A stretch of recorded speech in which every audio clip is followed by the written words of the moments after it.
Hi friends, Pandian stores real next ப்ரோமோவில் நம்ம கதிர் கல்லாவிலேருந்து 1000 ரூபாய் பணம் எடுத்த விஷயத்த பழனி வீட்டில் எல்லோரும் முன்னாடியும் உளறிடுறாரு. கொஞ்சம் கூட யோசிக்காமல் அதை பற்றி பேசிடுறாரு.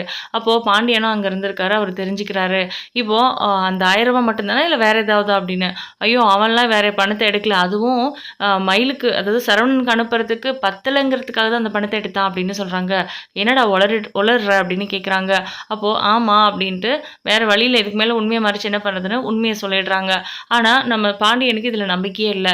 ஓ அப்படியா, அதுக்காக தான் துரை பணத்தை எடுத்தாரா, 20,000 ரூபாய் ரெடி பண்ணி வேற சரவணனுக்கு போட்டு விட்டுருக்காரா, இதை நான் நம்பணுமா அப்படின்ட்டு சரவணனுக்கு ஃபோன் பண்ணி அவுட் ஸ்பீக்கரில் போடுறாங்க.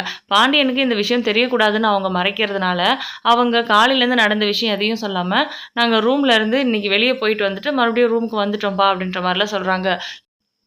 சரிப்பா சரவணா, கேர்ஃபுல்லாக இரு அப்படின்ற மாதிரி சொல்லிட்டு ஃபோனை வச்சிடுறாங்க. இவங்க சொன்ன மாதிரி ஏதாவது நடந்திருந்தா சரவணன் கண்டிப்பாக என்கிட்ட சொல்லியிருப்பான். இவங்களா ஏதோ கதை கட்டுறாங்க. இப்போ சரவணனே சொன்னாலும் இவங்களுக்காக பொய் சொல்கிறான்னு தானே நான் நினப்பேன் அப்படிங்கிற மாதிரி சொல்கிறாரு. இதை கேட்டு எல்லாருக்குமே ஷாக்கிங்காக இருக்குது. கதிர் ஒர்க் முடிச்சுட்டு வராரு. கதிர்கிட்ட கேட்கும்போது வேறு வழியே இல்லை. ஸோ அக்கௌண்ட்லேருந்து பணம் எடுத்த விஷயத்தையும் வேறு வழியே இல்லை. கதிர் எல்லா உண்மையும் ஒத்துக்கிறாரு. அதை தாண்டி இன்னொரு விஷயமும் நம்ம பாண்டியன் கண்டுபிடிச்சிருக்காரு. ராஜி டியூஷன் போகிற விஷயம். டியூஷன் எடுக்கிறது தப்புன்னு சொன்னேன், அது தேவையில்லாத விஷயம்னு சொன்னேன். ஆனால் வீட்டுக்கே போய் டியூஷன் எடுக்கிறது ஏதோ பெருசாக இந்த குடும்பத்துக்கு இவங்க சம்பாதிக்கிறத வச்சு தான் நாங்கள் சாப்பிட்ற மாதிரி புருஷனும் பொண்டாட்டியும் சம்பாதிக்கிறாங்களாமா. அவங்களால தான் சம்பாதிக்க முடியுதுல்ல, யாரையும் நம்பி இல்லைல்ல, இனி அவங்க 2 பேருமே இந்த வீட்டில் இருக்கக்கூடாது அப்படின்னு சொல்கிறாங்க. ராஜி திருன்னு முடிச்சுட்டு இருக்காங்க. உங்ககிட்ட தான்ப்பா சொல்கிறா, நீயும் உன் புருஷனும் இனி என் கண் முன்னாடி வரக்கூடாது, இந்த வீட்டில் இருக்கக்கூடாதுன்னு சொல்லிடுறாரு. இதோட இந்த ப்ரோமோ முடியுது. கதிர் என்ன பண்ண போகிறாருன்னு வெயிட் பண்ணி பார்க்கலாம். தேங்க்யூ.